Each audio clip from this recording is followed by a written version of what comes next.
Bells will toll at the Cathedral of Our Lady of the Angels on Tuesday, June 9, for 8 minutes and 46 seconds to coincide with the beginning of George Floyd's funeral in Houston.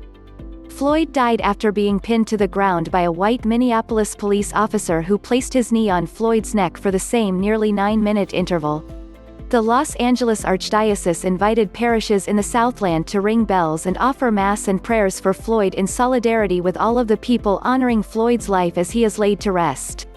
We need to make sure that George Floyd did not die for no reason. We should honor the sacrifice of his life by removing racism and hate from our hearts and renewing our commitment to fulfill our nation's sacred promise, to be a beloved community of life, liberty, and equality for all, Archbishop Jose H. Gomez said in a statement. Let us pray together for the soul of George Floyd, and for his family. And let us pray for all those who are working to put an end to racial injustice in our society.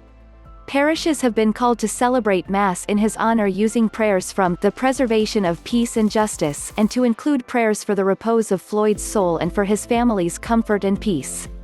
In a message last week, Archbishop Gomez reminded the faithful that racism is a blasphemy against God, who creates all men and women with equal dignity. It has no place in a civilized society and no place in a Christian heart. The Archdiocese of Los Angeles emphasized its commitment to continuing to work to end racial injustice and promote peaceful dialogue, discourse and understanding on race and social justice. Parishes, schools and ministries throughout the Archdiocese have received prayer cards in English and Spanish to help the community of faith continue to pray for an end to racism. Prayers for daily Mass at the Cathedral will be broadcast on and will be taken from the preservation of peace and justice, and the prayer to overcome racism will be recited before the final blessing. Prayer cards and other resources to help foster dialogue, action, prayer and healing can be found at